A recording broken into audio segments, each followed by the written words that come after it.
Good evening and welcome to the Tsongas Center here at the University of Massachusetts Lowell. It's great to have you here.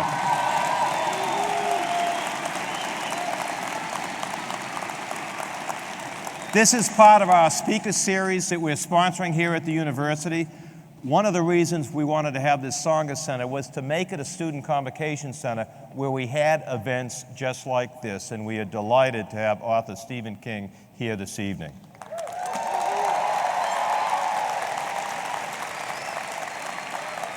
But think about it. For 35 years, Stephen King has been at the top of his profession. What a tremendous career. And he's here tonight. 50 books, 350 million copies printed. 50 of his works have become either movies or television programs. He is clearly one of the incredible literary giants of our time. And we're delighted to have him here. An amazing thing about him being here tonight is he has decided, and his wife Tabitha have decided, that he is not going to accept any money tonight, and he's going to donate 100% of his fee to scholarships for UMass Lowell students.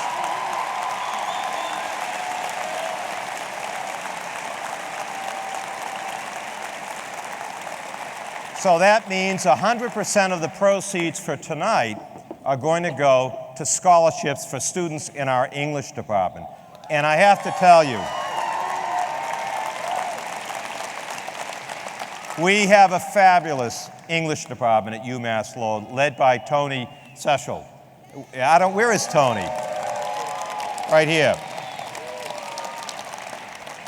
They're a fabulous department with outstanding faculty, and they have been on a roll this year.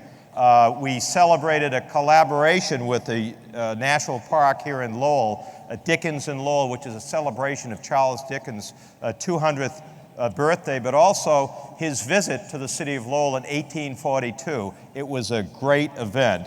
And then we also collaborated with the Merrimack Repertory Theater because Jack Kerouac is from Lowell, and his only full play that he wrote was a collaboration with our English department, Beat Generation, and that got worldwide attention, and that's our English department, and they are co-sponsors of tonight's event as well. And again, all the proceeds go to the English department. Now, these are two very nice chairs. I like to market. Now, Stephen King is going to sign both of these chairs, and there's an auction. Many of you may have seen it. It's $10 a ticket, and 100% of the proceeds will go to scholarships for our students who are English majors. So I would urge any of you, they're all going to be on sale in the concourse throughout this event. So if you haven't bought one or you want to up your chances of winning, feel free to buy a raffle for this. I'm going to call, we call this a conversation with, I also, by the way, want to thank our sponsors tonight. They have all contributed to make this event a success, and thank you to all of the sponsors.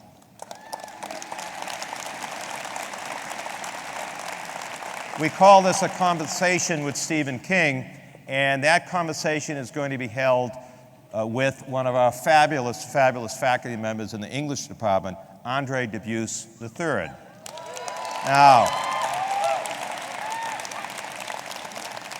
I would never call somebody my favorite faculty member. However, he is a fabulous author. He's already written 5 books.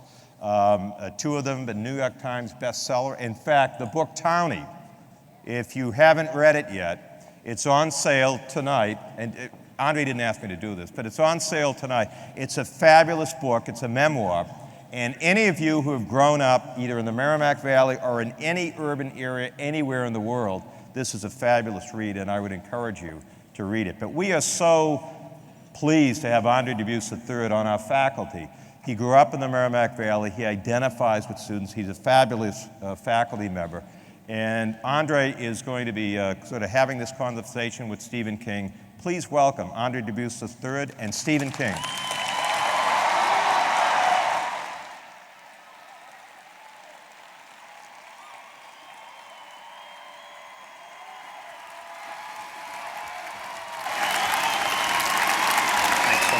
Thank you.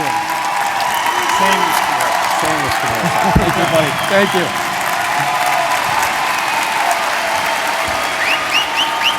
Thank you.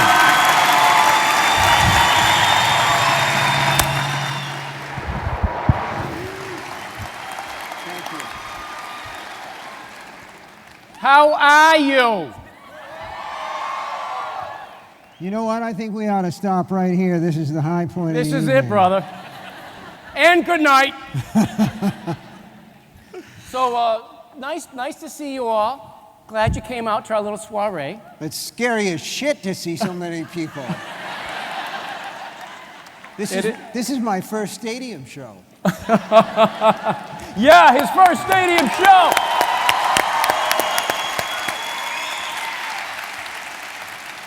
So, here's what I want to do. We're going to kind of divide the night up into 3 parts. Mr. King and I are going to shoot the breeze for about half an hour about various subjects. And then we have a real special treat.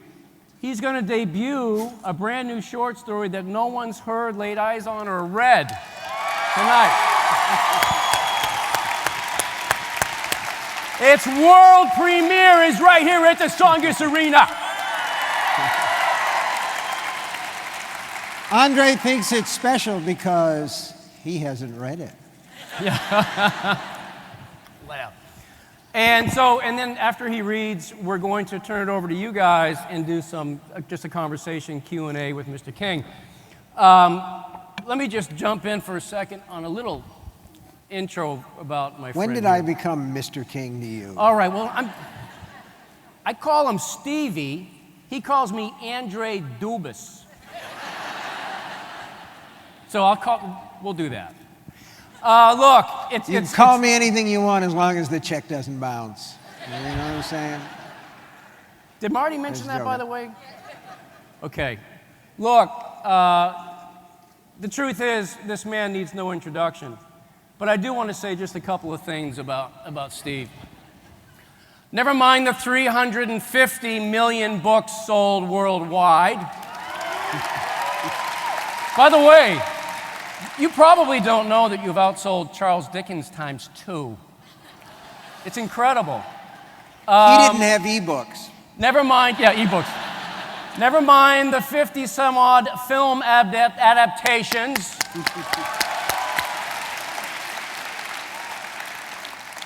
Some of which were good. Never mind his wicked good American Express commercial. We'll talk about that. You're dating yourself. I now, am dating myself. Andre. And also, Steve's won dozens and dozens of prestigious awards, including the National Book Foundation's Distinguished Honor for American Letters, Contribution to American Letters. And there's another award that a lot of people don't know about that I think is really germane here. Poets and Writers magazine gave him the Writers for Writers Award because the man is really generous with writers who will never have his readership or even a fraction of it. And I want to tell a quick story and then we're going to start. We met 25 years ago. Do you believe that? 25 years ago, I was 2. He was 6. A lot of you may know that my father was the great short story writer Andre Dubus. We were younger and hornier in those days. Yeah, that's right, we were. Hey, speak for yourself. Bada bing. We'll be here all week, folks, really. My father was run over and crippled in a car accident in 1986, and Steve King, John Irving, E.L. Doctorow, about 6 or 7 other real prominent writers chipped in their talents to raise money for my father's astronomical medical bills he couldn't pay. And so the first time I met Steve was in 1987 at the Charles Hotel when he was reading from a story that I still remember about a woman who was cleaning the closet and accidentally shoots herself and doesn't realize it till the end of the day. Revelations of Becca Paulson later became a part of a book called The Tommyknockers. The Tommyknockers! So we're going to get to it, but truly what I love about this man, even more than his profound work and contribution to American letters, is he's a good man, and he's a giving man, and he's a generous man, and it shows by Jesus, his being you're making me here tonight. sound like I died. You ain't dead yet. So, his generosity. Now, I'm going to throw out a few softballs, and he's just going to wink. He's going to hit them. I need my glasses, though. Hold on. Steve, tell the joke while I'm looking for my glasses. Okay, you're looking for your glasses? Yeah, I'm looking for my glasses. All right. Okay. I'm going to read a quote from, by the way, for all of you writers out there, if you have not read Stephen's On Writing, a Memoir of the Craft, you must. It's a beautiful book. This is like Steve King's greatest hits. Oh, wait. Play Free Bird. Light your lighters later. You know, I don't know what these questions are, and if I don't know we have the not answer, rehearsed. I'm just going to say, fuck yeah, you know? Okay, in the green room, we just told dirty jokes. So here we go. You told dirty jokes. Yeah, but you laughed. I talked about literature. All right, I'm going to Okay. get serious now. He says they're going to be softball questions, so. Here we go. This is a quote from On Writing, and I love it for many reasons. Primarily because not enough writers talk about it in this way. Talk about the craft of writing. Stories are found relics, part of an undiscovered, pre-existing world, Stephen King says. He also says he's against plotting because plotting and the spontaneity of real creation are not compatible. Expound, sir. It's like taking the SATs. All right. I think myself that, you know, I don't start with a story that's, I was telling a writing class today that kind of the scariest thing I ever heard, I was doing a writing thing with John Irving, who put that thing together for your dad, by the way. And it's worth mentioning that when Andre's dad was hurt, he had stopped to help another pedestrian, and that's how that happened. But in any case, John Irving, when he was talking to a bunch of would-be writers one time, said that the first thing he does with a book is write the last line of that book. And I heard that, and I just went, you know, like that. Because to me, that's kind of like spoiling the fun. I like to start with a little bit of an idea, you know. They come from different places. Sometimes they stick around and you want to do something. Sometimes they don't. But the idea is to start with something and just start to go with it, you know. And that's the joy of finding things out, of having characters that just sort of walk on and become a big part of the story. When I wrote The Green Mile, I had no idea where it was going. Thank you, thank you. I had no idea where that was going. I started with an idea about a guy who was in prison, and he was the snack guy who went around. He was a trustee, and he went around with a snack wagon, and he had a little tame mouse that rode on the cart. And of course, the mouse made it into the story, but the rest of it didn't. But little by little, it just sort of built itself up, and the way that the pieces came together at the end was terrific. I like that. But how did the guy in pushing the cart down the prison hallway come to you? It just came and staring at That the was page? where it started, and those are the sort of the mysterious parts of it. Sometimes there's no way to say where things come from. I know that back around 1976 or 1977, I had a Honda 500 motorcycle, and it started to miss and jerk, and I didn't really know how to fix it. I messed around with it a little bit, and this guy said, well, there's a fellow about 7 miles up out in the woods who's really good with small engines, and he's got this unique way of doing business. He says what a thing's going to cost, and that's what it ends up costing you. So I thought that was a good idea. So I got on my motorcycle and I drove out there to this guy's farm, and it really was out in East Yapeepee. So I got out there, and there was a little tiny farmhouse, and there was this big barn, and I could hear him inside working with stuff. I got into the dooryard, and the motorcycle died on me. And out of this barn became the biggest goddamn St. Bernard dog you ever saw in your life. And he started to walk toward me, and I hear, and you know their eyes are sort of pussy. Have you ever noticed that about St. Bernards, particularly when it's warm? They kind of get this gluck coming out of them. And the guy who ran the place came out. He was wearing overalls, and he had an adjustable socket wrench on a ball thing. And he said, "Oh, that's Buster. He does that to everyone, but he loves people. He won't hurt you." So I reached down, which you should never do to a dog, to Buster, to show him what a good guy I was. And Buster just went down on his haunches. I mean, dog was 150, 160 pounds. He just went down, and he started to come up. And that guy brought that socket wrench down on him. It was like a rug beater hitting a rug. And the dog just shrank down, and there wasn't a word of apology. He just said, "Buster must not like your looks." And I'm like, well, I don't like his looks very much either. But that kind of stuck in my mind, and I thought to myself, well, I was on my motorcycle and unprotected, but what if, because it's always a what if, that's kind of like the magic thing. What if the guy hadn't been here, and what if I was in a little car that stopped and it was hot? And that was sort of the genesis for Cujo. You know, yeah. And actually, John Irving, I think, is unusual in I don't think a lot of novelists outline their stories. He's very smart and good at it. But so you begin with the situation first and characters second. The characters come as you're exploring the situation that's fueled by the question, what if? Yeah, I mean, I could say about Cujo, okay, we're talking about a woman. Finally, I decided it was going to be a woman who wants to protect her son. And then little by little, that character starts to develop like an old-fashioned film plate in developing fluid. So you say to yourself, well, okay, this is how old she is. This is what her background is. This is what she does. She's cheating on her husband. That's another fact. And a lot of the things just sort of come together, work together, and you let them.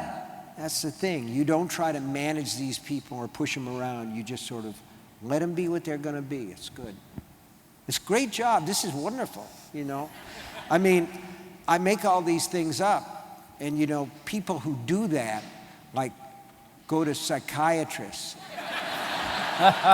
And they pay like $70 an hour, and it's not a full hour, it's like 50 minutes. I make all this shit up, and people pay me. It's great, you know? Thank you. All right, so you guys put my kids through college, and I scared the shit out of you while I was doing it. It's terrific. It's a win-win. all right, Pete, speaking of people paying you, so I told Steve, I did give him a little hint about what I might be doing. So I'm going to ask a few craft questions, and I'm going to ask a few glitzy fame and fortune business questions. And I'm going to ask the big one up front about, the fact is, it is really rare for a writer to be as recognizable as this man is. Maybe since Hemingway's days. Hemingway was a really recognizable writer. But I have to give you a quick story from a few years ago about how famous this guy is. So we did this, remember that thing we did at the 406 Club at Fenway Park? Right. And it was about baseball writing, and Updike was there, and Doris Kearns Goodwood, and it was a lovely night. Anyway, the next day, this big poor thunderstorm. guy... You remember there was What's a big... that? Wasn't there a big thunderstorm that night? Yeah, it was raining. Yeah. And why are you asking? I just making conversation, man. Yeah, Steve, it was raining wicked hot. So what? So But it anyway, was the a next big day, thunderstorm. It was scary. It was like the end of the world. the next day, the poor man's just walking across the street to get a cup of coffee. A Verizon truck drives by, and the driver of the Verizon truck yells, "Yo, Stevie! Cujo! Yeah!" That's Boston. I mean, that kind of thing does happen from time to time in Boston. You know, it's really funny. All right, so look, every now and then Yo, John Coffey, you rock! But that does not happen to any other writer. Maybe J.K. Rowling now, but there wouldn't be that. They wouldn't say, "Yo, J.K., love you, baby." Won't happen. My favorite story is like probably maybe 25 years ago when my hair was actually dark and I had a black beard. I had a big black beard. And I was a writer. I mean, we're supposed to be the secret agents of the arts, okay? We cruise around and see what you guys are doing and end up putting it in books. So this is a strange situation for me. So about 25 years ago, when I really was kind of a secret agent, I'd published maybe 6 or 7 books, but, you know, it wasn't a big deal. And I went in Nathan's, the hot dog place in New York, and I got up to the counter, I sat down on the stool, and I ordered a foot-long, you know, and one of those orange drinks or something, and I'm sipping my drink, and I'm waiting for my hot dog. And I look through the pass-through into the kitchen, and the cook's looking at me, and he sees me looking at him, and he's right away, he's cooking again. So I go back, I'm reading my book, I read just about everywhere, and I'm reading my book, and I look up. Oh, he's down there. So finally he comes out, and I'm thinking to myself, now remember, I had the big beard and I had on the dark 70s type glasses. It's embarrassing now, but that's the way we rolled back then. That's all there is to it. So he walks out, and I think to myself, this guy recognized me. He knows who I am. He walks up to me, he goes, "Are you somebody famous?" And I say, "Well, a little bit." He says, you do something artistic, right? I go, "Well, not all critics agree, but I like to think so." He says, "You're Francis Ford Coppola, aren't you?" And I said, "Yes, I am." Because everybody who does this, you, me, everybody else who does this, we're fucking liars. You know, how do you know we're lying? Our mouths are moving. So he asked me for an autograph, and I gave him one. And did I regret that? The hell I did. I thought it was great. But the other thing is people do this cross-check thing in their brains, and they'll come up to me and say, "Steven Spielberg." And I'll say, "Yes." But I got to tell you one story, and then we'll get back to this because I love this. I knew a guy named Dave Marsh because he used to be in the critics' chorus in this group called the Rock Bottom Remainders. So I'd play a little rhythm guitar, and one day, this goes back quite a ways, you know, like 20 years, and he says to me, "Bruce Springsteen would like to meet you. Would you like to have dinner with Bruce Springsteen?" And I said, "Yes, that would be nice." So we did. We went to this little cafe down in the Village, and it was, you know, a bar in front and tables in the back. And we were sitting in, he's a really nice guy, and we were having, you know, corned beef and cabbage sandwiches or whatever, and beer, because I was still drinking in those days. And so this party came in. There was a husband and a wife and their daughter, who was about 16 years old. And all you had to do was to look at her and know it was a special day for her. Probably her birthday, maybe her parents were taking her out for that. But she had on this white blouse and a necklace, a gold necklace, and this nice skirt that was multicolored, and she was wearing her best shoes and everything, and her hair was done, and they're sitting in there eating and all this other stuff, and then she looks over like that, and she just like flipped. You know, I mean, it wasn't like she screamed or anything like that, but she got up and she walked to our table, and it was like her feet didn't touch the floor. She was like a sleepwalker, a dream walker, something, this beautiful 16-year-old girl. And I could see Bruce getting his pen out of his pocket. She never fucking looked at him. Yeah!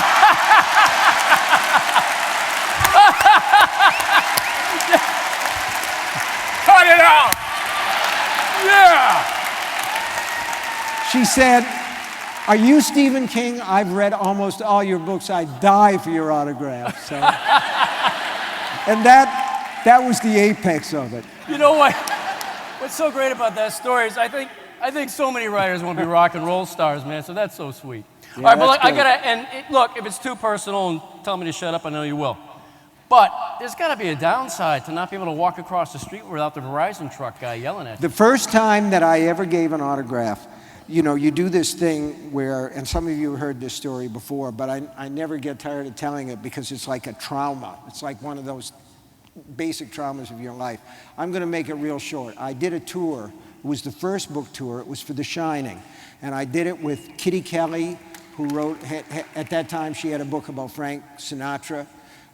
My mother used to call him Frankie the Snot, but that's beside the point.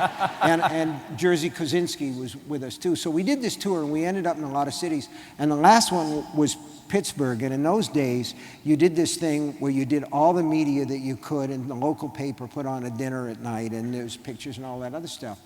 And this thing was way up in this fancy restaurant on what they call the Incline in Pittsburgh.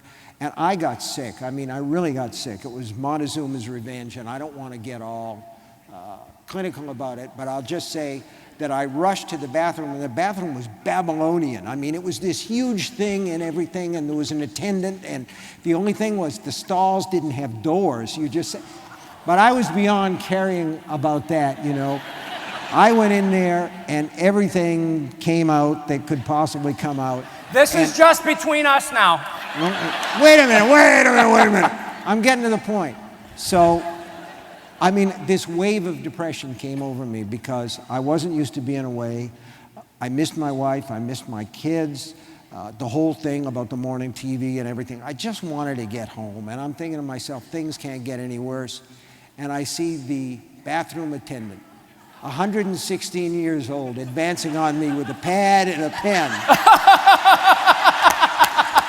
And he says, I think I saw you on AM Pittsburgh. Can I have your autograph? And it's the only one I ever gave in the shithouse. So that's the downside. That is a downside. Yeah. All right, I'm going to go back to a substantial craft question. You've spoken a lot about your novels come together through two previously unrelated ideas that come together and they make something new under the sun. You go on to say your job isn't to find these ideas, but recognize them when they show up. Mm-hmm. And I was wondering if you might want to give a concrete example, maybe with your first novel. You mean, we're talking about Carrie here? Yeah, the two of it. Yeah!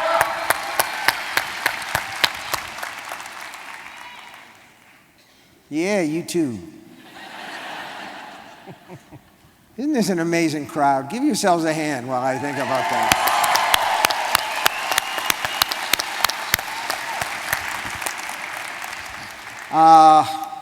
As a student, I knew a couple of girls who were at the very bottom of the social pecking order. You know, high school is probably the most savage social caste system that America has. You know, it's very divided and popularity becomes very important, and it's very difficult for adolescents because they're not emotionally grounded yet. And these girls were the absolute bottom.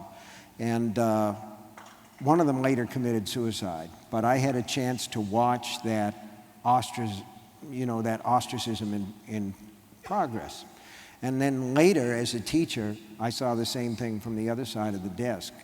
And those two things came together for me, along with a number of articles that I'd seen about the possibility that psychokinetic phenomena, if it existed, probably existed in teenagers and probably existed in disturbed teenage girls. And I thought this would make a terrific book, so I wrote it. I threw it away, and my wife picked it out of the trash. Thank God.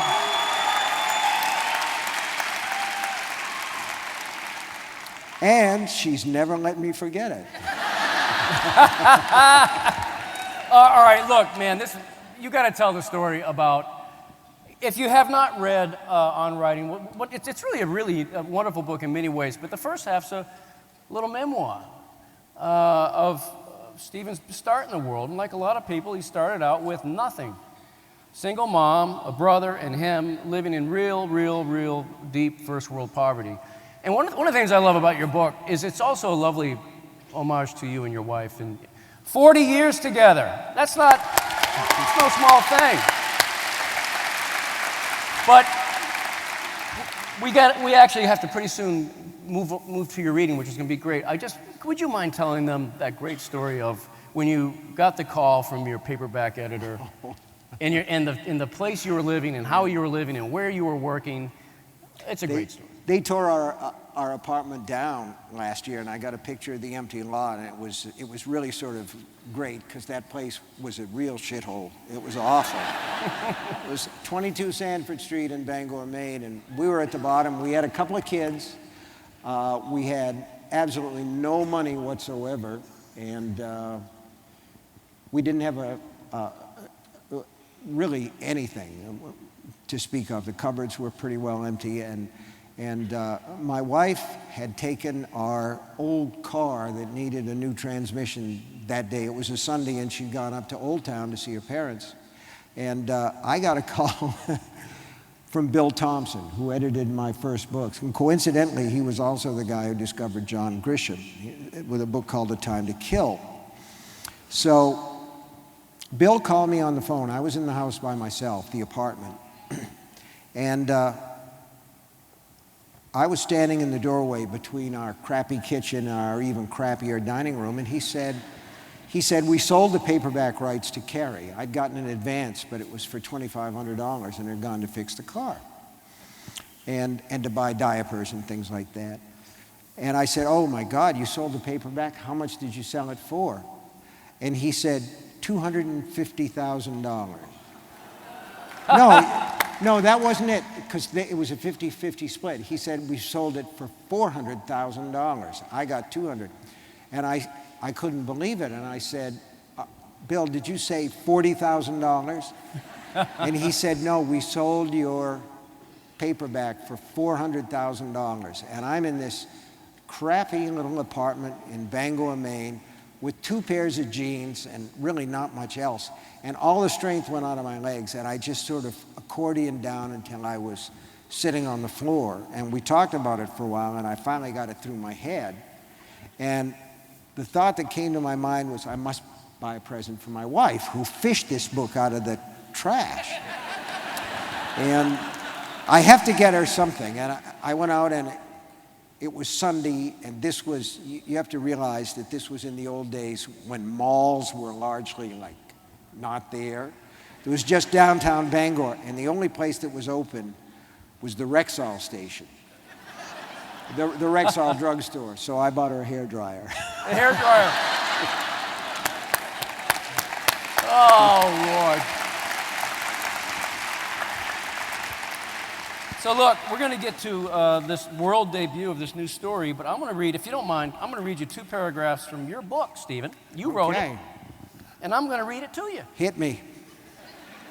And I'm actually reading this to you all because I think it says something beautiful about this man and his view of what he does that has enriched us all and will last for hundreds and hundreds of years.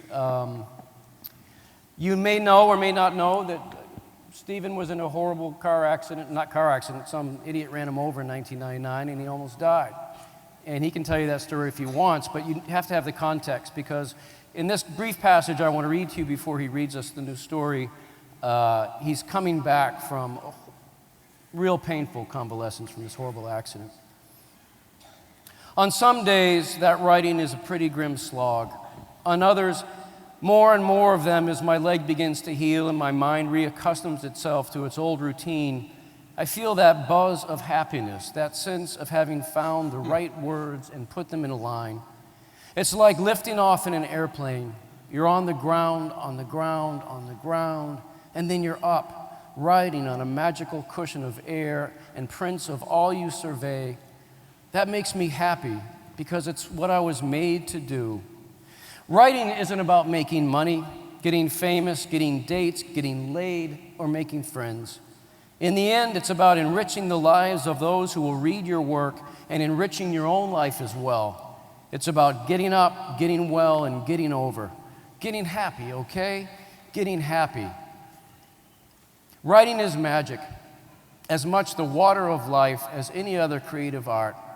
The water is free, so drink and be filled up. Oh, thank you. Yeah, man.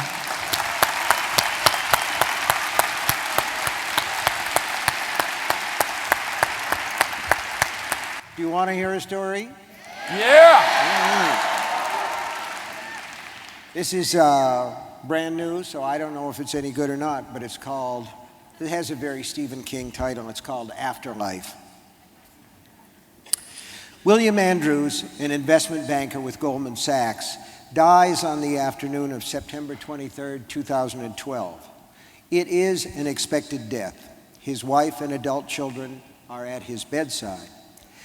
That evening, when she finally allows herself some time alone, away from the steady stream of family and condolence visitors, Lynn Andrews calls her oldest friend, who still lives in Milwaukee. It was Sally Freeman who introduced her to Bill, and if anyone deserves to know about the last 60 seconds of their marriage, it's Sally. He was out of it for most of the last week, the drugs, but conscious at the end. His eyes were open, and he saw me. He smiled. I took his hand, and he squeezed it a little. I bent over and kissed his cheek. When I straightened up again, he was gone. She has been waiting for hours to say this, and with it said, she bursts into tears. Her assumption that the smile was for her is natural enough, but mistaken. As he is looking up at his wife and 3 grown children, they seem impossibly tall, creatures of angelic good health inhabiting a world he is now departing. Bill feels the pain he has lived with for the past 18 months leave his body. It pours out like slop from a bucket, so he smiles. With the pain gone, there's little left. His body feels as light as a fluff of milkweed. His wife takes his hand, reaching down from her tall and healthy world. He has reserved a little bit of strength, which he now expends by squeezing her fingers. She bends down. She is going to kiss him. Before her lips can touch his skin, a hole appears in the center of his vision. It's not a black hole, but a white one. It spreads, obliterating the only world he's known since 1956, when he was born in the small Hemingford County Hospital in Nebraska. During the last year, Bill has read a great deal about the passage from life to death. On his computer, always careful to obliterate the history so as not to upset Lynn, who is constantly and unrealistically upbeat. And while most of it struck him as bullshit, the so-called white light phenomenon seemed quite plausible. For one thing, it has been reported in all cultures. For another, it has a smidgen of scientific credibility. One theory he's read suggests the white light comes as a result of the sudden cessation of blood flow to the brain. Another, more elegant, posits that the brain is performing a final global scan in an effort to find an experience comparable to dying. Or it may just be a final firework. Whatever the cause, Bill Andrews is now experiencing it. The white light obliterates his family and the airy room from which the mortuary assistants will soon remove his sheeted, breathless body. In his researches, he became familiar with the acronym NDE, standing for near-death experience. In many of these experiences, the white light becomes a tunnel, at the end of which stand beckoning family members who have already died, or friends, or angels, or Jesus, or some other beneficent deity. Bill expects no welcoming committee. What he expects is for the final firework to fade to the blackness of oblivion. But that doesn't happen. When the brilliance dims, he's not in heaven or hell. He's in a hallway. He supposes it could be purgatory, a hallway painted industrial green and floored and scuffed in dirty tile. Could very well serve as purgatory, but only if it went on forever. This one ends 20 feet down at a door with a sign on it reading, Isaac Harris, manager.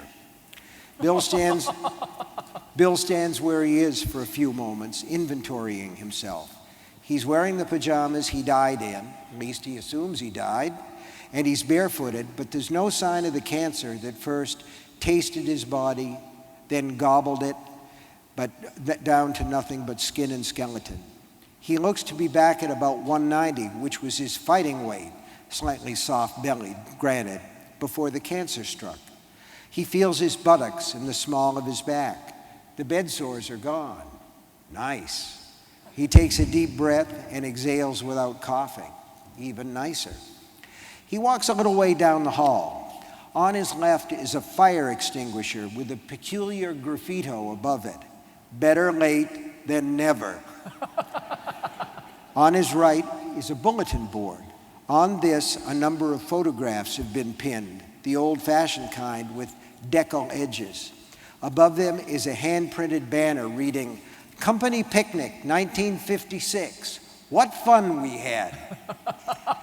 Bill examines the photographs, which show executives, secretaries, office personnel, and a gaggle of romping kids.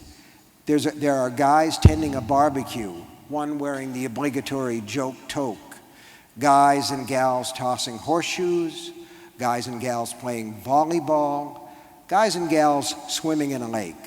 The guys are wearing bathing suits that look almost obscenely short and tight to his 21st century eye, but very few are carrying big guts. They have 50s physiques, Bill thinks.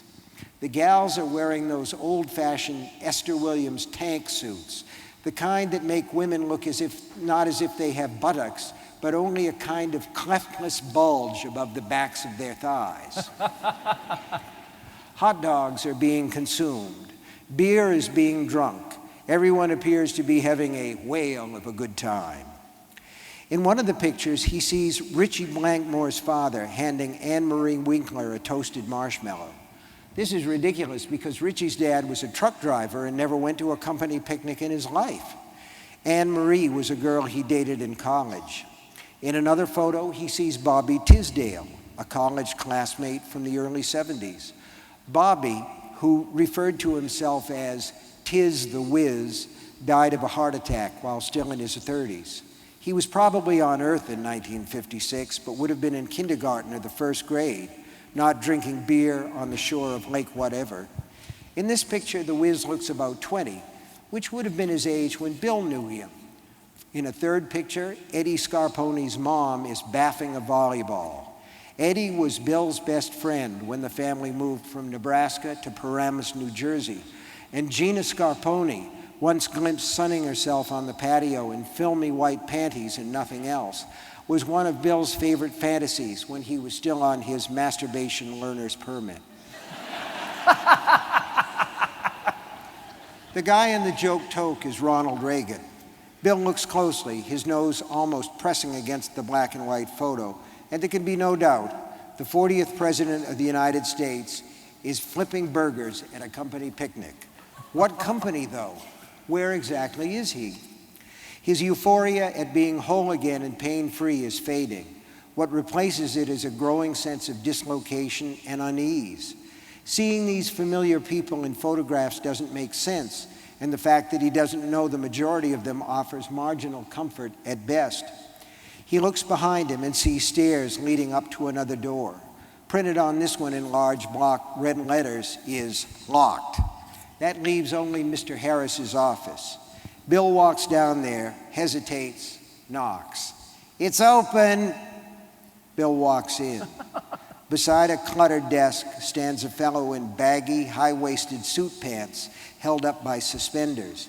His brown hair is plastered to his skull and parted in the middle. He wears rimless glasses. The walls are covered with invoices and corny leg art cheesecake pics that make Bill think of the trucking company Richie Blankmore's dad worked for. He went there a few times with Richie, and the dispatch office looked like this. According to the calendar on one wall, it's March of 1911, which makes no more sense than 1956. To Bill's right as he enters, there's a door. To his left is another. There are no windows, but a glass tube comes out of the ceiling and dangles over a Dandux's laundry basket. The basket is filled with a heap of yellow sheets that look more like invoices, or maybe they're memos. Files are piled 2 feet high on the chair in front of the desk. Bill Anderson, isn't it? The man goes behind the desk and sits down. There's no offer to shake hands. Andrews. Right. And I'm Harris. Here you are again, Andrews. Given all Bill's research on dying, this comment actually makes sense. And it's a relief. As long as he doesn't have to come back as a dung beetle or something. So, it's reincarnation, is that the deal? Isaac Harris sighs. You always ask the same thing, and I always give the same answer. Not really. I'm dead, aren't I? Do you feel dead? No, but I saw the white light. Ah, yes, the famous white light. There you were, and here you are. Wait a minute, just hold the phone. Harris breezes through the papers on his desk, doesn't find what he wants, and starts opening drawers. From one of them, he takes a few more folders and selects one. He opens it, flips a page or two, and nods. Just refreshing myself a bit. Investment banker, aren't you? Yes. Wife, 3 kids, 2 sons, 1 daughter? Correct. Apologies, I have hundreds of pilgrims, and it's hard to keep them straight. I keep meaning to put these folders in some sort of order, but that's really a secretarial job, and since they've never provided me with one, who is they? No idea. All communications come via the tube. He taps it. The tube sways, then stills. Runs on compressed air. Latest thing. Bill picks up the folders on the client's chair and looks at the man behind the desk, eyebrows raised. Just put them on the floor, Harris says. That'll do for now. One of these days I really am going to get organized. If there are days. Probably are. Nights too, but who can say for sure? No windows in here, as you will have noticed. Also no clocks. Bill sits down. Why call me a pilgrim if it's not reincarnation? Harris leans back and laces his hands behind his neck. He looks up at the pneumatic tube, which probably was the latest thing at some time or other, say around 1911, although Bill supposes such things might still have been in use around 1956. Harris shakes his head and chuckles, although not in an amused way. If you only knew how wearisome you guys become. According to the files, this is our 15th visit. I've never been here in my life, Bill says. He considers this. Except it's not my life, is it? It's my afterlife. Actually, it's mine. You're the pilgrim, not me. You and the other bozos who parade in and out of here. You'll use one of the doors and go. I stay. There's no bathroom here because I no longer have to perform toilet functions. There's no bedroom because I no longer have to sleep. All I do is sit around and visit with you traveling bozos. You come in, you ask the same questions, and I give the same answers. That's my afterlife. Sound exciting? Bill, who has encountered all the theological ins and outs during his final research project, decides he had the right idea while he was still in the hall. You're talking about purgatory. Oh, no doubt. The only question I have is how long I'll be staying. I'd like to tell you I'll eventually go mad if I can't move on, but I don't think I can do that any more than I can take a shit or a nap. I know my name means nothing to you, but we've discussed this before. Not every time you show up, but on several occasions. He waves an arm with enough force to cause some of the invoices tacked on the wall to flutter. This is, or was, I'm not sure which is actually correct, my earthly office. In 1911? Just so. I'd ask you if you know what a shirtwaist is, Bill, but since I know you don't, I'll tell you. A woman's blouse. At the turn of the century, I and my partner, Max Blank, owned a business called the Triangle Shirtwaist Company. Profitable business, but the women who worked there were a large pain in the hinder end, always sneaking out to smoke and, this was worse, stealing stuff, which they would put in their purses or tuck up under their skirts. So, We locked the doors to keep them in during their shifts and searched them on their way out. Long story short, the damn place caught on fire one day. Max and I escaped by going up to the roof and down the fire escape. Many of the women were not so lucky. Although, let's be honest and admit, there was a lot of blame to go around. Smoking was strictly verboten, but plenty of them did it anyway, and it was a cigarette that started the blaze. Fire marshal said so. Max and I were tried for manslaughter and acquitted. Bill recalls the fire extinguisher in the hall with "better late than never" printed above it. He thinks you were found guilty in the retrial, Mr. Harris, or you wouldn't be here. How many women died? 146, Harris says, and I regret every one, Mr. Anderson. Bill doesn't bother correcting him on the name. 20 minutes ago, he was dying in his bed. Now he is fascinated by this old story, which he has never heard before, that he remembers anyway. Not long after Max and I got down the fire escape, the women crammed onto it. The damn thing couldn't take the weight. It collapsed and spilled 24 of them 100 feet to the cobblestones. They all died. 40 more jumped from the 9th and 10th floor windows. Some were on fire. They all died too. The fire brigade got there with life nets, but the women tore right through them and exploded on the pavement like bags filled with blood. A terrible sight, Mr. Anderson, terrible. Others jumped down the elevator shafts, but most just burned. Like 9/11 with fewer casualties. So you always say, and you're here. Yes, indeedy. I sometimes wonder how many men are sitting in offices just like this. Women, too. I'm sure there are women. I've always been forward-looking and see no reason why women can't fill low-level executive positions, and admirably. All of us answering the same questions and sending on the same pilgrims. You'd think that the load would lighten a little each time one of you decides to use the right-hand door instead of that one. He points to the left. But no. A fresh canister comes down the tube, zoop, and I get 2 new bozos to replace the one old one, sometimes 3. He leans forward and speaks with great emphasis. This is a shitty job, Mr. Anderson. It's Andrews, Bill says, and look, I'm sorry you feel that way, but Jesus, take a little responsibility for your actions, man. 146 women, and you did lock the doors. Harris hammers his desk. They were stealing us blind. He picks up the folder and shakes it at Bill. You should talk. Ha! Pot calling the kettle black. Goldman Sachs, security fraud. Profits in the billions, taxes in the millions, the low millions. Does the phrase housing bubble ring a bell? How many clients' trust did you abuse? How many people lost their life savings thanks to your greed and short-sightedness?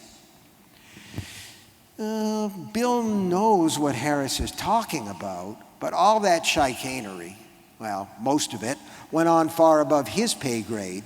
He was as surprised as anyone when the excrement hit the cooling device. The proof of his essential innocence, it seems to him, is that he is the pilgrim and Harris is stuck in this office. He's tempted to say there's a big difference between being beggared and burned alive, but why rub salt into the wound? Let's drop it, he says. If you have information I need, why not give it to me? Fill me in on the deal, and I'll get out of your hair. I wasn't the one smoking, Harris says in a low and brooding tone. I wasn't the one who dropped the match. Mr. Harris, Bill can feel the walls closing in. If I had to be here forever, I'd shoot myself, he thinks. Only, if what Mr. Harris is saying is true, he wouldn't want to, any more than he would want to go to the toilet. Okay, all right.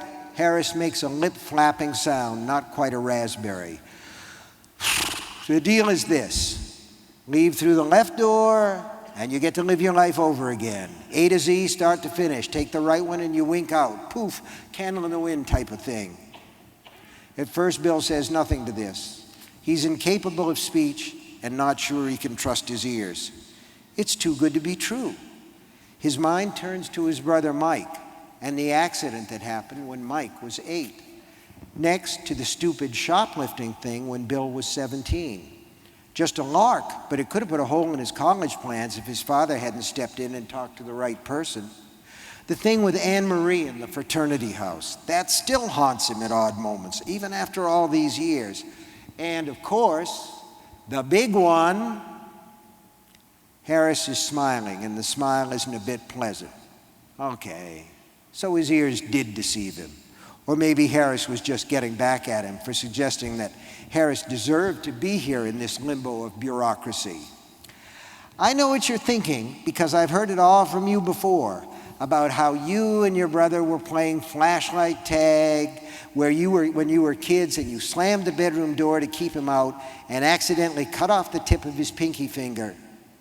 The impulse shoplifting thing, the watch, and how your dad pulls strings to get you out of it.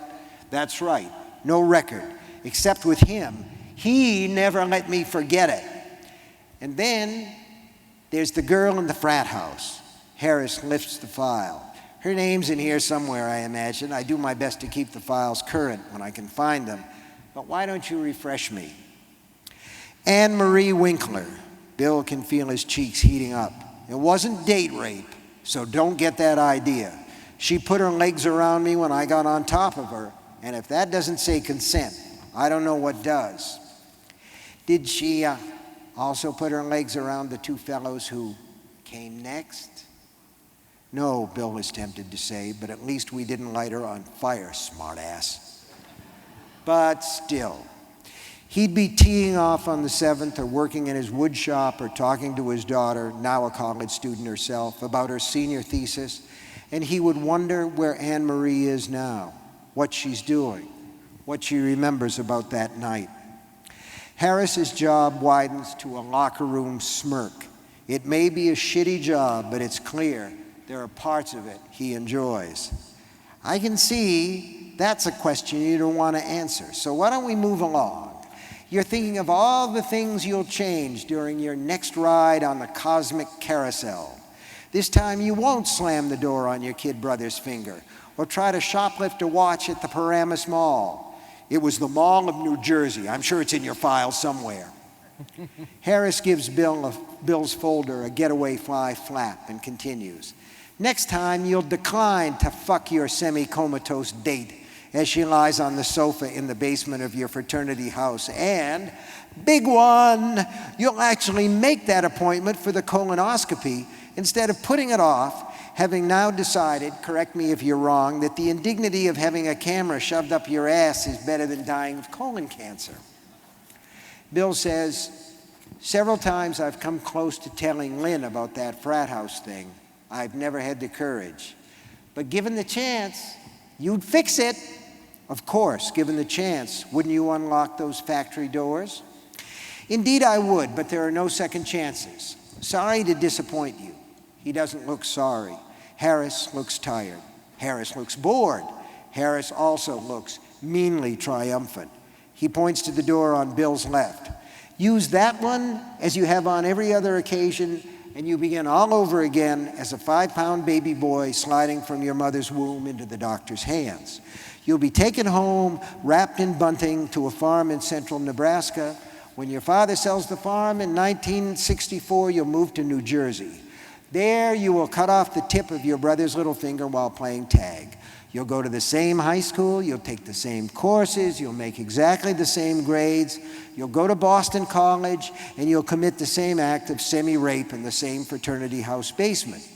You'll watch as the same two fraternity brothers then have sex with Anne Marie Winkler, and although you'll think you should call a halt to what's going on, you'll never quite muster up the moral fortitude to do so. 3 years later, you'll meet Linda Salvo, and 2 years after that, you'll be married. You'll follow the same career path, you'll have the same friends, you'll have the same deep disquiet about some of your firm's business practices, and you'll keep the same silence. The same doctor will urge you to get a colonoscopy when you turn 50, and you will promise, as you always do, that you'll take care of that little matter. You won't, and as a result, you'll die of the same cancer. Harris's smile as he drops the folder back on his cluttered desk is now so wide it almost creases the lobes of his ears. Then you'll come here and we'll have the same discussion. My advice would be to use the other door and have done with it, but of course, that is your decision. Bill has listened to this sermonette with increasing dismay. I'll remember nothing? Nothing? Not quite nothing, Harris says. You may have noticed some photos in the hall. The company picnic. Yes, every client who visits me sees pictures from the year of his or her birth and recognizes a few familiar faces among all the strange ones. When you live your life over again, Mr. Anders, presuming you decide to, you will have a sense of deja vu when you first see these people, a sense that you have lived it all before, which of course you have. You will have a fleeting sense, almost a surety, that there is more, shall we say, more depth to your life and to existence in general than you previously believed. But then it will pass. If it's all the same, with no possibility of improvement, why are we even here? Harris makes a fist and knocks on the end of the pneumatic tube hanging above the laundry basket, making it swing. Client wants to know why we're here, wants to know what it's all about, Alfie. He waits. Nothing happens. He folds his hand on his desk. When Job wanted to know that, Mr. Anders, God asked if Job was there when he, God, made the universe. I guess you don't even rate that much of a reply. So, let's consider the matter closed. What do you want to do? Pick a door. Bill is thinking about the cancer, the pain of the cancer. To go through all that again, except he wouldn't remember he'd gone through it already. There's that, assuming Isaac Harris is telling the truth. No memories at all? No changes at all? Are you sure? How can you be? Because it's always the same conversation, Mr. Anderson. Each time, and with all of you. It's Andrews! He bellows it, surprising both of them. In a lower voice, he says, if I really, really try, I'm sure I can hold on to something, even if it's only what happened to Mike's little finger. And one change might be enough to, I don't know, to take Anne-Marie to a movie instead of to that fucking kegger. How about that? Harris says, there's a folk tale that before birth, every human soul knows all the secrets of life and death in the universe. But then, just before birth, an angel leans down and puts his fingers to the new baby's lips and whispers, shh. Harris touches his philtrum. According to the story, this is the mark left by the angel's finger. Every human being has one. Have you ever seen an angel, Mr. Harris? No, but I once saw a camel. It was in the Bronx Zoo. Choose a door. As he considers,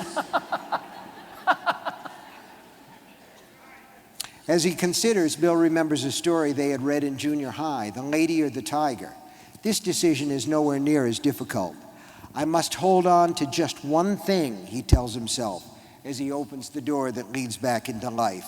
Just one thing. Then the white light envelops him. The doctor, who will bolt the Republican Party and vote for Adlai Stevenson in the fall, something his wife must never know, bends forward from the waist like a waiter presenting a tray and comes up holding a naked baby by the heels. He gives it a sharp smack and the squalling begins. You have a healthy baby boy, Mrs. Andrews, he says. Congratulations. She takes the baby. She kisses his damp cheeks and brow. They will name him William after her paternal grandfather. When the 21st century comes, he'll still be in his 40s. The idea is dizzying. In her arms, she holds not just a new life, but a universe of possibilities. Nothing, she thinks, could be more wonderful. Thanks. Oh. Yeah! Thanks. Thank you. Oh, jeez. Thank you. Thank you. Oh, gosh, that's great. Thank you. All right. Okay, I will read it again. Great, man. Beautiful. Thanks. We're going to take some questions, yeah? Yes. You got some time. So you guys, we have 2 mics. Where are they? Yeah, see the men in yellow? So we only have time for... Oh, I'm just making a devil ears. I'm doing shit, man. Freaking when Stephen King does it, it's kind of scary. So we have time for like a half an hour of conversation with the man. So go up to the mic, ask a question, but we only have time for probably 7, 8, 9 questions. So probably no more than about 45 of you should go up. No, 5, 6, 7, 8, 9 of you go up there. Go ahead. I'll try to keep the answers short, and then maybe we'll get a few more. Ask him only yes and no questions. I stole that from you. You did. Good evening, Stephen. How are you? I'm fine. I'm to your right. I'm Adam, and it's a pleasure to meet you. A little closer. Is that bigger my glasses, right? maybe? Wave, jump up and down or something. Okay, I got you, man. Go ahead. So, in all these page turners, there's still a lot of poetry. How do Wow, you find? thank you. Thank you. How do you find the balance, and how can you tell when the vocabulary is getting a little too onanistic? Did he say onanistic? He did, meaning Onan being the fellow who was cursed for spilling his seed on the ground. But I spill mine on paper, so I'm okay. Nah, I don't. That would make for a very messy book. Let's not go there anymore. Look, the only thing you can do is you use your best judgment, you know, and I want to tell stories, but I love the language. I always have. I fell in love with books, with novels when I was a young guy, and I fell in love with poetry when I was in college. People like Richard Wilbur, Hart Crane, Ezra Pound, T.S. Eliot, all these guys. The quality of the language being like something that you could eat with a spoon. And I don't aspire to be lyrical. I don't want to do that. But I want to write as well as I possibly can.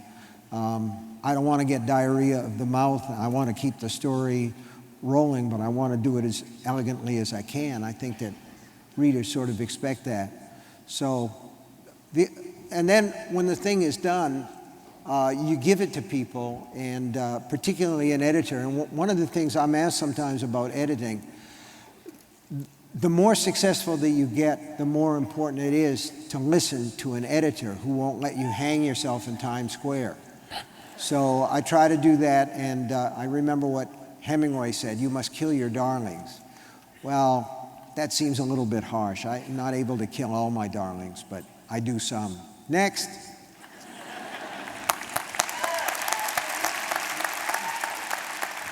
Let's do this mic now, yeah. Hi, Hattie. I'm talking to Stephen King.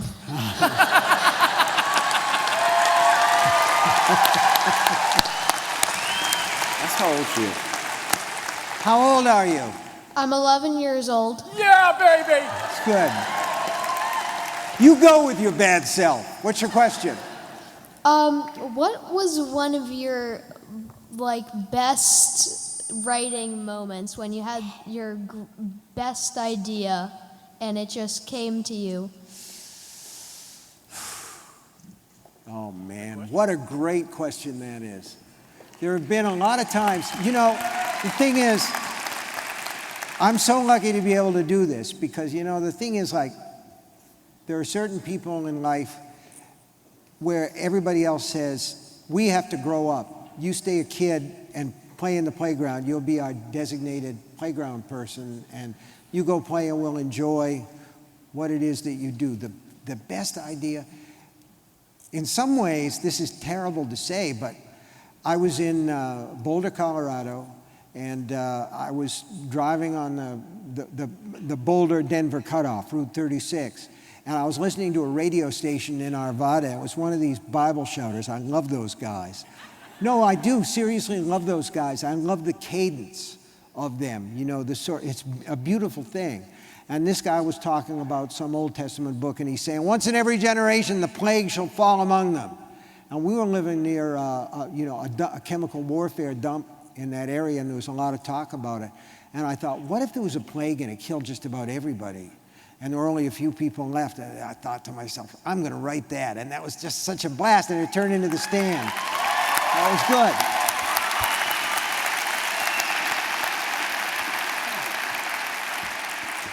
Hey, I just want to know your name, 11-year-old human, because that took such chutzpah. What's your name? Vaughn Supple. Here's to Vaughn Supple.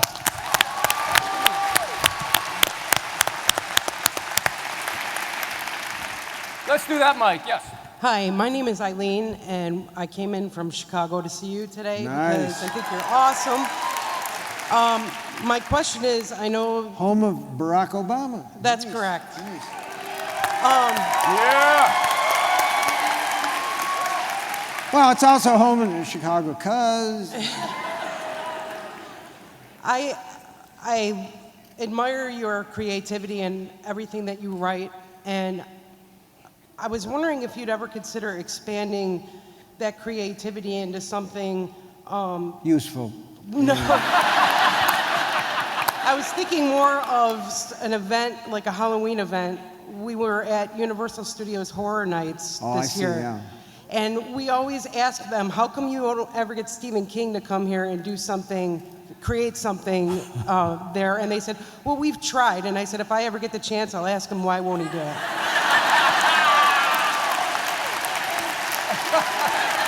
No pressure. They wouldn't want to ride I created. Because there would be no repeat customers.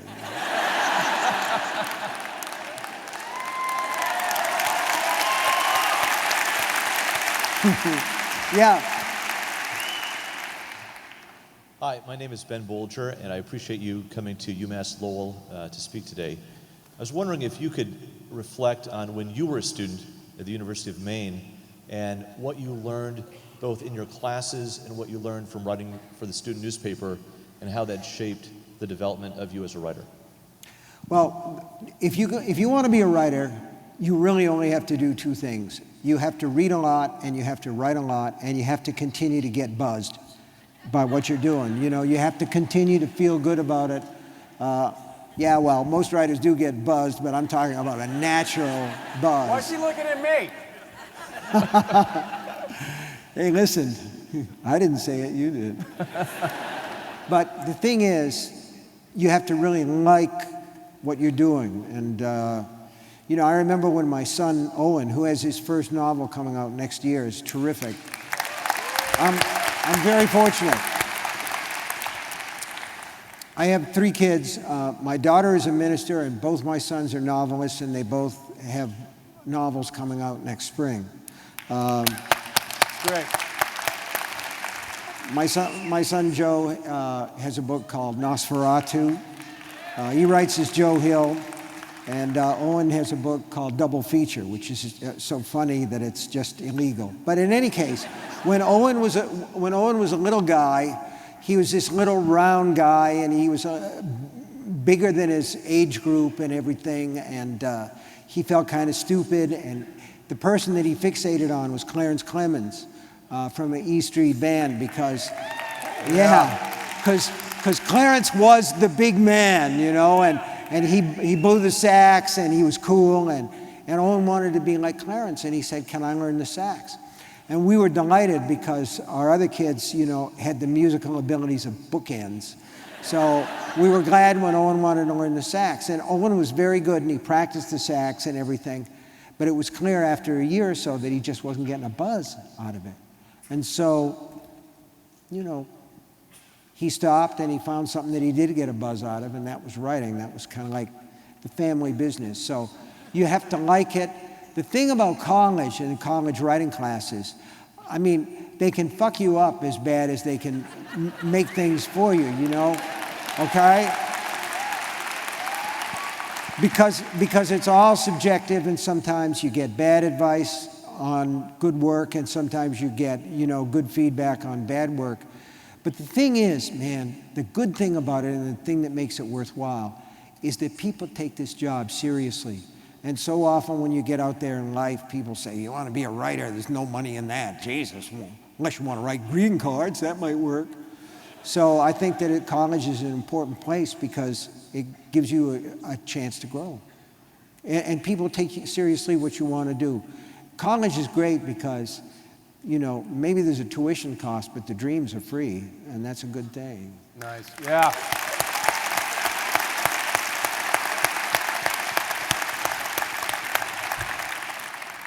First off, Mr. King, I would like to say thank you to you for all the pleasure you have given me over these years. Yeah. Oh my goodness. Well, all I can say is I'm glad it was good for you because it was great for me. But I had racked my brains for months because this is a gift for my kids for my birthday, for the question I was going to ask you. And it didn't come to me until tonight when you were telling the story of when you sold your rights to Carrie, and you fell on the floor knowing that you had that car that needed the repair. My question is, did you repair the car or did you buy a new one?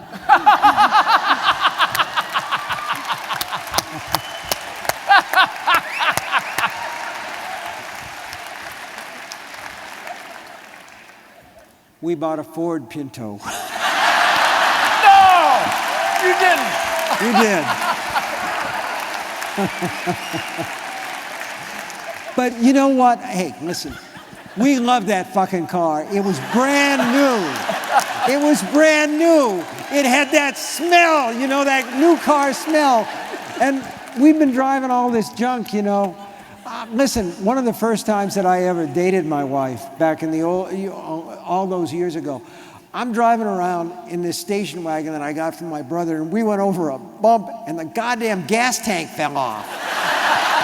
Right off in the middle of the street. And there were some guys playing Legion baseball, and they were just totally, you know, drunk on their asses, but they came over and they wired up my gas station. Give it. Give it. Baby, that's all I'm saying. Yeah. Because that's how we roll, but that car was so good. That's like the best car. Birthday, Mama, what's your name? Nora Hummel. Happy birthday to Nora. Happy birthday.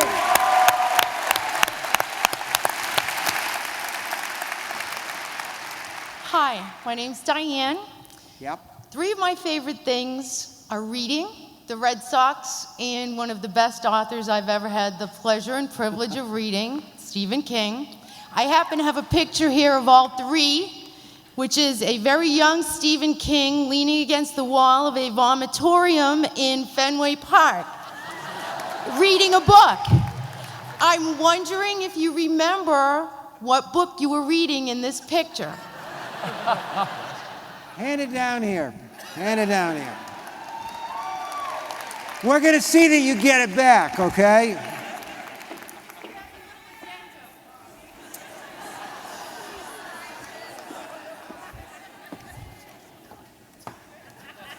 That's a great picture.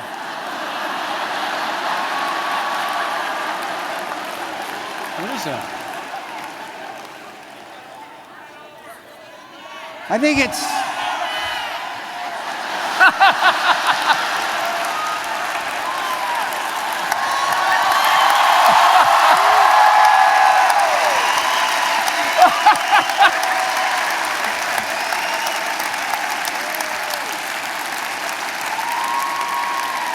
Friends of Eddie Coyle. The Friends of Eddie Coyle. George V. by Higgins. George V. Higgins. You are wicked smart.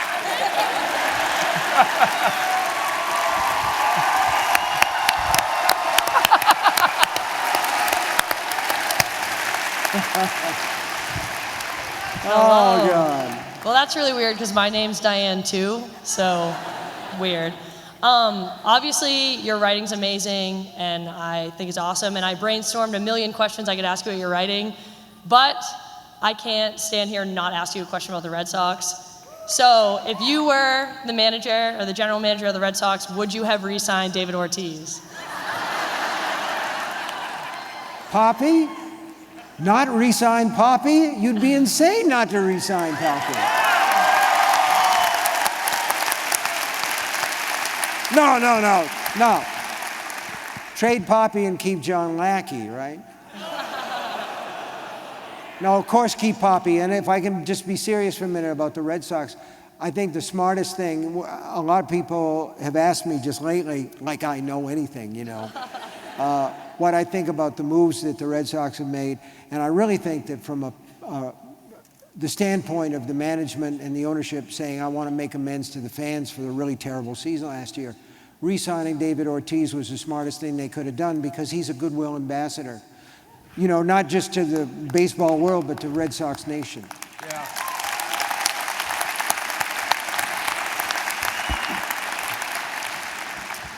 So I first have to say thank you to my brother. He wanted me to say a good hello to Stephen King. He's covering my shift tonight so that I was able to be here with my pregnant fiance who now... And you also want to thank your cinematographer. Everybody else. Cue the music and get me off the mic right now. I'm just shitting on you, man. Don't worry about it.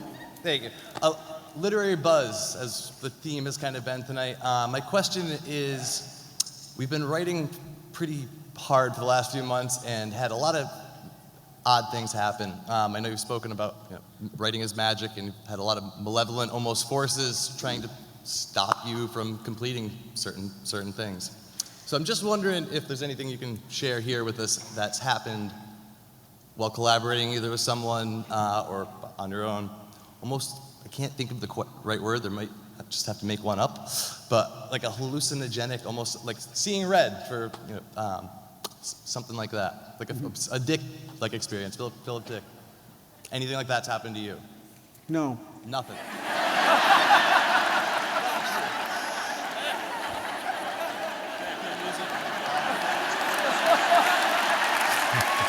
I mean, I'm not putting you down or anything, but no.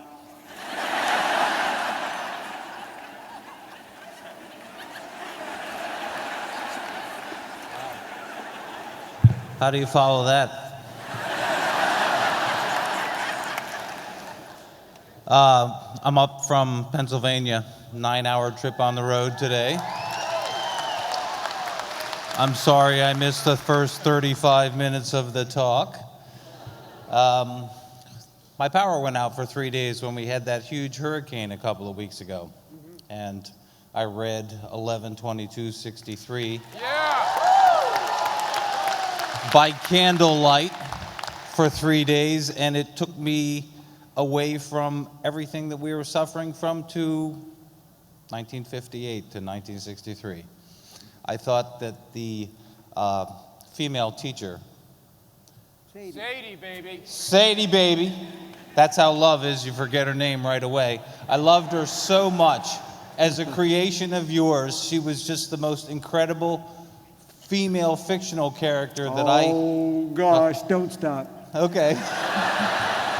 No, he likes this. Keep talking. My question is, do you set out at the beginning of the book saying, I'm going to write an awesome female character in this book, or I'm going to make the best paranormal child that I've ever...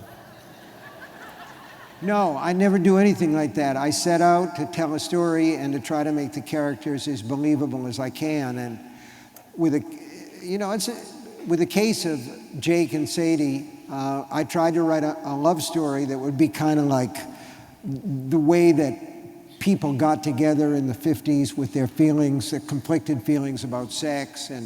And I just wanted to pour as much love into that relationship as I possibly could. Without, again, this goes back to the first question about the language that you use. And, I didn't want it to turn into a romance novel. I wanted to write something as true as I could about love. And it's such a line to walk between what's true and in your heart and the sentimental and the mawkish and that sort of thing. And I just wanted to make it as real as I could. And what I wanted, what you always want, is for reader identification so that the people, the guys who read that book will say, I would love to have a girlfriend like that. I would love to be in love that way. And have the women say, I'd love to meet a man like that. And if you succeed on that level, I think that it's really good, because I'm as much of a sucker for a love story particularly if it's a little bit of a star-crossed love story as anybody else. I got this reputation as a horror writer and everything, but I've really got a marshmallow for a heart, so.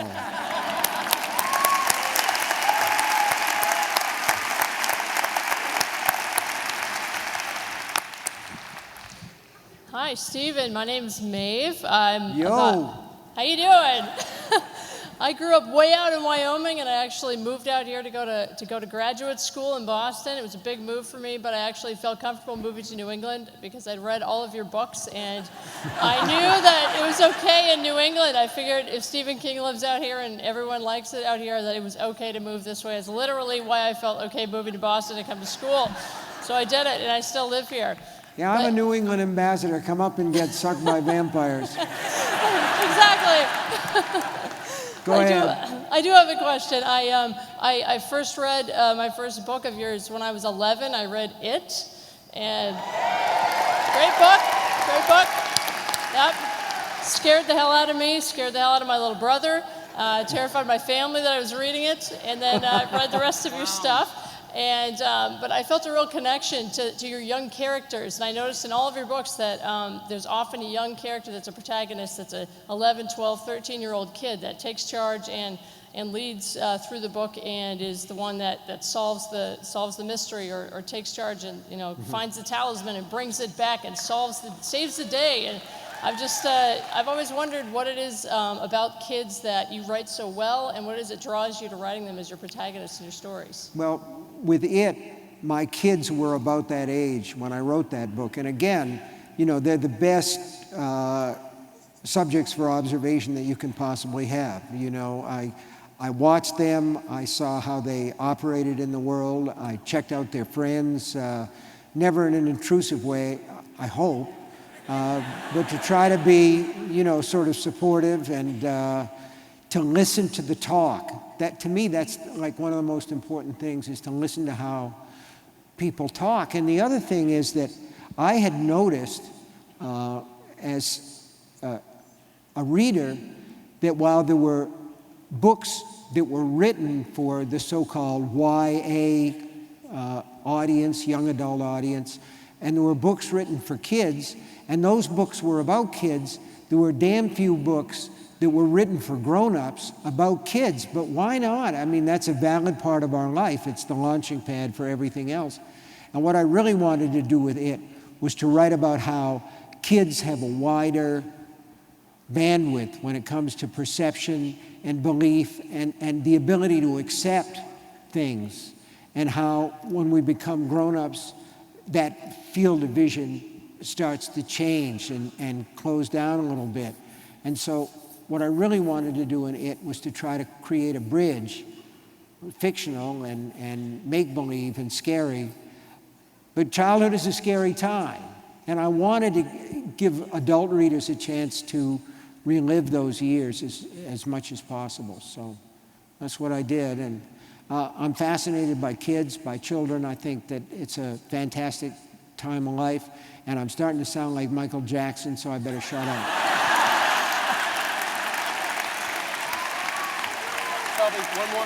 One more. Two more. I want to make one comment, though, because I think throughout your work is a universal quality. You always see compassion for kids and people who are hurting, old people who no one else pays attention to or looks at. And I really love that about Stephen's work, his compassion for people that no one else pays attention to. Well, thank you. I mean it, brother. Your turn. We're going to do two more, one from you and whoever fights for the mic over there. I'm kidding. Don't fight. Hello, my name is Jeffrey, and I'm a huge fan, and I can't believe I'm talking to you. Oh, man, and I can't believe I'm I was talking wondering to you if either, you've ever Jeffrey. been writing and you just terrified yourself, or if I've terrified myself? Yes, and where all your characters go when you try to fall asleep at night. You know what? I don't really have bad dreams or anything because I pass all that shit on to you guys. It's great. It's terrific. And I love that. But yes, I have scared myself. I wrote a book called Pet Sematary. And I got pretty scared toward the end of that book, kind of, you know, oh boy, just some of the things. It was very black. And when I finished the book, I actually put it in a drawer because I didn't think anybody would want to read anything like that, but they did, so fuck them. I don't mean that. I have the greatest respect in the world for my fans, but the time that I scared myself the most, I was writing The Shining, and it's like being fucking Leonard Skinner, you know. Play Freebird. Yeah. That's totally elliptical, but never mind. What I started to say is I was living in a house, or rather, I had rented a room in a house that was away from the kids, and I could go there for 3 hours a day, and I worked, and it was peaceful. It was in the Flatirons, and I worked for 3 hours and go home. And then I realized that the young kid, Danny Torrance, was going to go up to this room, 217, and that there was a dead woman in the bathtub who wasn't really dead. And I was working away, happy as a lark, and then one day I thought, 5 days to room 217. And then it was 3 days, and then it was 1 day, and then I was in the room. And that was a very, very brilliant scene in terms of what was going on in my head. And I was very scared when I wrote that scene. I think that comes across. Now, we have one more question. Make it a good one.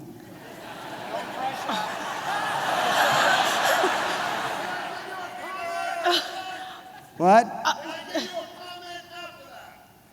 Oh, God, I don't know.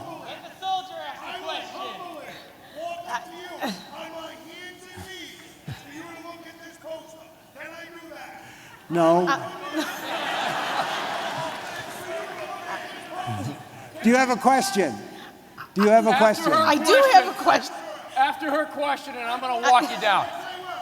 All right. Okay. Question. Wow. There's so many. Good evening. Hi.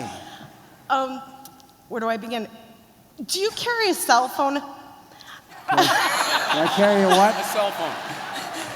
I know you had said Shit, before. no.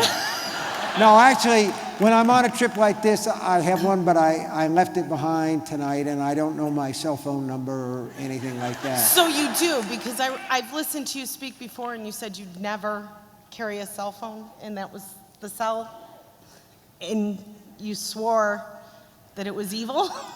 Well, I don't think they're evil, but I do think that there's something creepy when you walk down the street. We talked about this, and you see 10 people, and 7 of them are like this. You know, something little. And think about it. Think about it.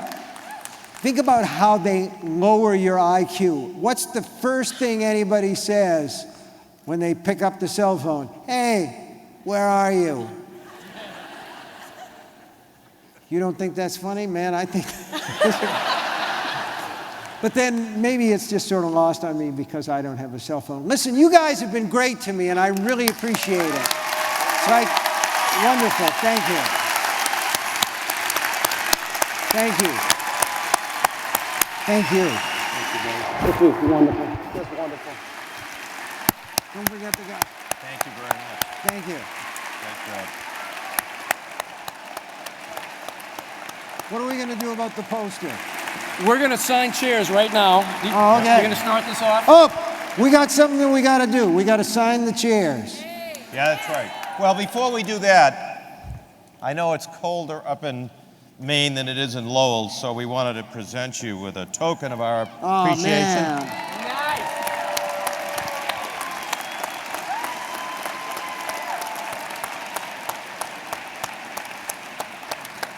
Wait a minute, the price tag's on it. $55. And a UMass Lowell Riverhawks hat. Nice. Stephen, because of your generosity, we have raised over $100,000 for scholarships for English students for UMass Lowell. That's terrific. Thank you. Thank you so much. That's terrific. Appreciate it. Thank you.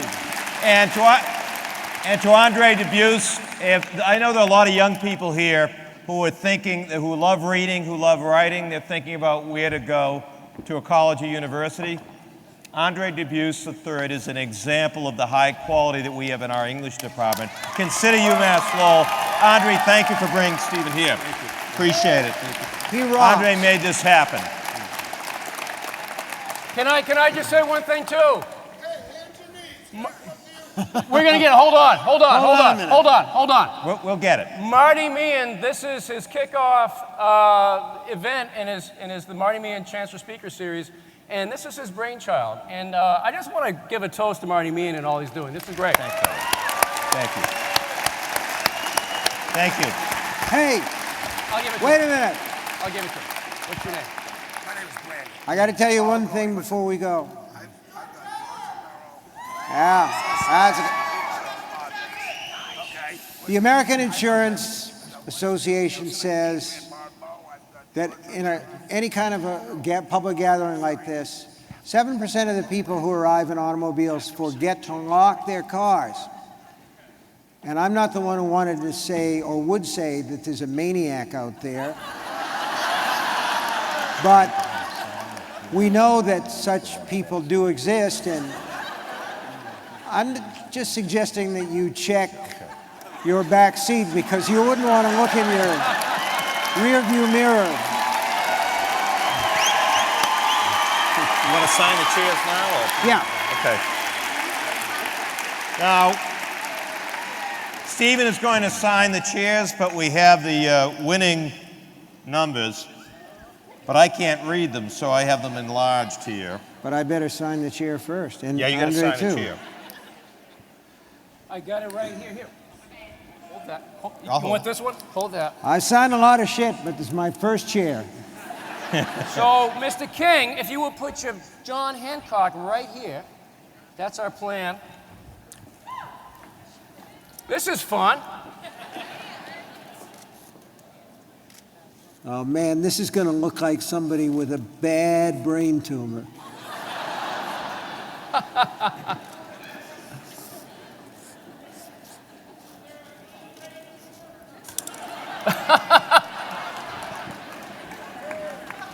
Are we both signing both? Yeah, we're signing both. Let's go, baby. Look out, you'll get a rupture. I get a rupture.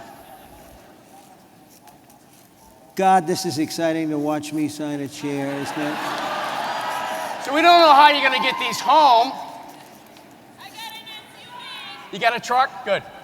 The winning number for the first chair is number 133156. That's my number. 133156. The second chair is 133479. Who do we got? The winner should go to the raffle ticket location near the Sal's concourse right up there. Two winners. I'll read them one more time. I just wanted to put Stephen King right there, man. 133156, 133479. By the way, we made $5,000 on the raffle for scholarships. Nice. Thank you very much. That's good. The last message is that the Lowell Bank Pavilion is going to be open if you want to have something to eat or a drink. We're going to be open up here for a while. Thanks very much, Stephen. Thank Thanks you. again. Thank you, Stephen. Good luck, bro. See you, man. Thank you. Yeah, he.